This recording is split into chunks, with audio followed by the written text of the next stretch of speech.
to the Sea House. Welcome to the Sea House. Welcome to the Sea House. Welcome to the Sea House. Welcome to Sea House TV. Welcome to the Sea House. Welcome to the Sea House. Welcome to the Sea House. Welcome to the Sea House.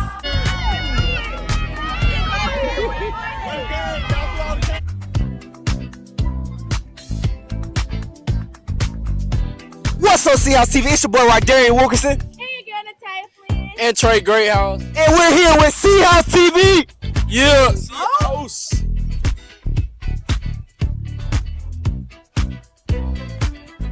My name is Channing Cargill, sophomore class president, and today, in honor of Veterans Day, I'll be here interviewing Sergeant Major Baker. Okay, Sergeant Major Baker, how did you get to the position of Sergeant Major, and what does it entail? Sergeant Major, to get to that position, hard work, and you must have leadership skills to become a Sergeant Major. You have soldiers working for you. When you become E5, you become a leader. From that point on, you have soldiers working for you. That's how you become a Sergeant Major. Yes, sir. Sergeant Major Baker, may you give us like a little bit of your background, where you're from? Yes, about 25 miles from here, Dallas, Alabama, born and raised. Yes, sir. And my brother was a big influence on me becoming, joining the military, because he was a military retired also. And that's why I joined the military, was because of him. Okay. What does your Veterans Day consist of? What do you do like during the day? During the day, sometimes I go to programs, Veteran Day programs. Sometimes we're in parades. Yes, sir. And I enjoy that time that we're in the parade, because we go sometimes to Tuskegee and we walk around the VA hospital where a lot of veterans are there, and they enjoy seeing us walk around that place. Yes, sir. And we have Staff Sergeant Major Baker. He goes here for the students here at Carver. My goal here is like any other instructor, and there's a lot of instructors throughout the world, junior ROTC instructors. And our mission statement is to motivate young people to be better citizens. And so that's what we do. That is the main thing we do. And we talk to the students about a society. Whenever they finish high school, we're not recruiting anybody, but we want to talk to them about what's going to happen when they finish high school and where to go from there. Higher education, of course. Yes, sir. And if they join the military, that's another good plus for us. Yes, sir.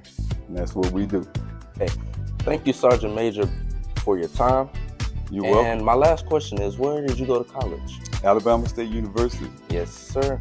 And now we would like to welcome you to the Sea House. Whose house? Sea House. Yes, sir. Thank you.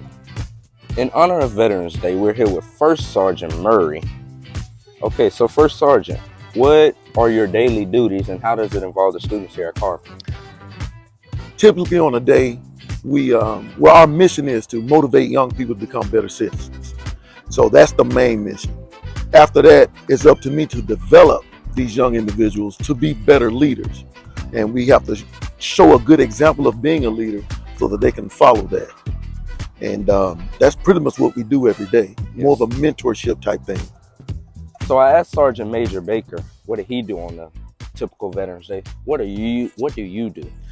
Typically, I just sit around and do nothing. I just enjoy the holiday itself. But I have gone up to Washington, D.C., to the Washington Monument or the whole D.C. area, where a lot of vets go up, usually on Veterans Day, just to celebrate with other veterans. Yes, sir. Well, this is First Sergeant Murray, and we'd like to thank him for his time today. Yes, sir. In honor of Veterans Day, I will be interviewing Sergeant Cannon, our interactive multimedia teacher, and I will be asking her a couple questions today. All right, Miss Cannon, how are you doing? I'm doing well. That's great. So my first question for you today is, how do you normally spend your Veterans Day with you being a veteran? I normally spend my Veteran Day with, I communicate with other veterans whom I have shared time in my Army Reserve unit, and also shared time during my deployment Of course, me being a teacher, I have to come to work, and normally when I get off work on Veterans Day, well, on Veterans Day, we're off.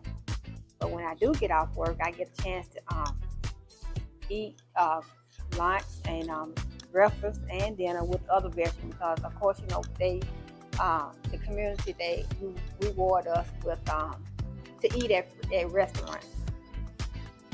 That's nice. My second question for you is, if you had the opportunity to do it all over again, would you or would you not, and why? Most definitely, I will. If I had the opportunity to do it all over again, yes, I would. Simply because I was taught a lot of self-discipline skills, leadership skills, management skills. I have much self-control, and that's what we need in our civilian world today. Self-control. I learned that self-control, being able to handle myself, my leadership skills, and to manage myself. Those skills definitely came from the military. That's amazing. My third question for you is, how would you encourage any of our students here, or would you like to encourage any of our students here at Carver to join the military?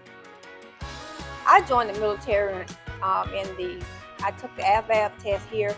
I took it in the 11th grade, and that test is given here yearly. Our testing administrators and our activity director, Ms. Johnson, and our counselor, they do an outstanding job with administering the AVAB test. I took the AVAB test at 17 years old in high school because I did not know the avenue I would be taking.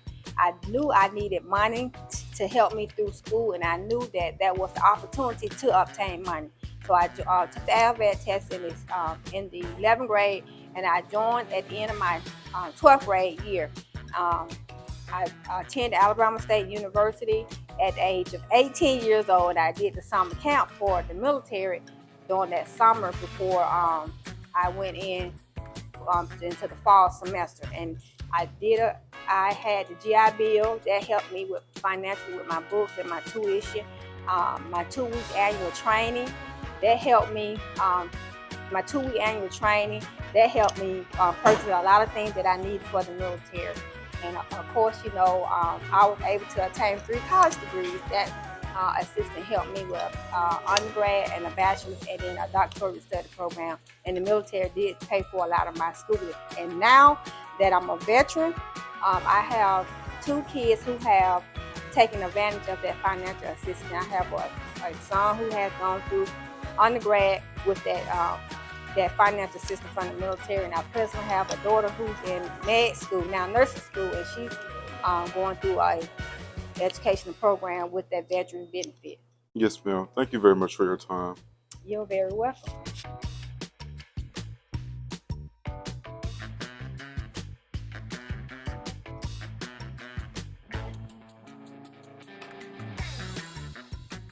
Hi, I'm Trey Greathouse, and today we have a special guest, Mr. Mac Tier, Core Director. And I have a few questions for you, little table talk. That's cool. Right. Oh, yeah, it's cool. So, who inspired you to be a Core Director? 2 people off the top of my head. One, the Core Director who's been here for, I think it's 33 years, Dr. Henry Terry. Yes, and then his best friend, Orlando Robinson, Mr. Orlando Robinson. He was a musician at my church, Minister of Music at my church, and he also was the Core Director at Lanier High School, and then he retired and came back and went to Booker T. Washington. He was the Core Director at Booker T. Washington in Tuskegee. Yes, sir. Also, can you tell us about some upcoming events? Yes, sir. So the choir will be performing December 1st at St. Paul AME Church. That's December 1st. Also, on December 13th, we're going to have our all-city Christmas concert. So that will feature all of the high schools in Montgomery Public Schools. And that's December 13th. And also on December 18th, Carver, we'll host our Gift to the City concert that we do every year at 3 o'clock at First Baptist Church of Greater Washington Park. Okay. And my last question, any upcoming people in college, high school that's trying to be a Core Director, do you have any inspiring words for them so they can be ready? Yes, my biggest thing is not just people just in college in general, especially if you're going to be a Core Director or aspire to be a Core Director, come to class. do all your work and do everything on time, and I promise you, you make your life so much easier. Yes, sir. Thank you. Yeah. And we're back, Wolverines, and today I have a very, very special guest. This man means so much to the school, staff, everybody, students. Introducing Dr. Terry. So, how you doing today, Dr. Terry? Doing fine. How are you? Great. First question. How long have you been teaching? I've been teaching school 33 years. 33 years. Wow, so how long you been teaching at Carver? 33 years. 33 years. Okay. And so how did you start choir? Like, can you give us a little bit of your background experience on everything? Well, I was a choral student at Alabama State University. I actually was a piano major, and I sang in the choir and really liked choir. And coming to Carver, there was no choir here, and so I got a chance to start a choir 33 years ago.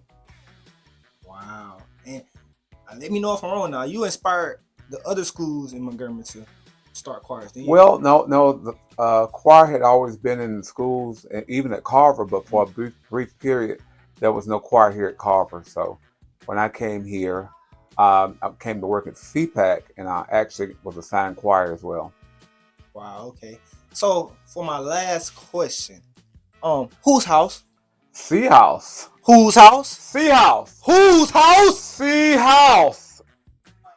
What's cooking, Sea House TV, and we're back with Miss Johnson.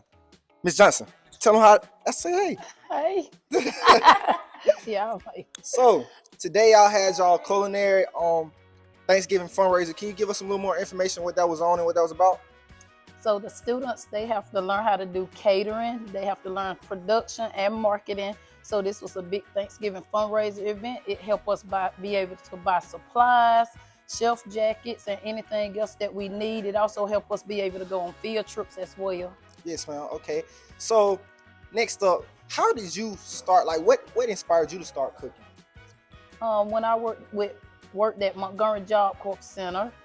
So I was a student employee in the kitchen, and the manager at Montgomery Job Corps Center, he showed me the ropes of everything that go on in the kitchen. I enjoyed it. He advised me to go to culinary school. After going to culinary school, he said, why don't you go for hospitality management, which I did.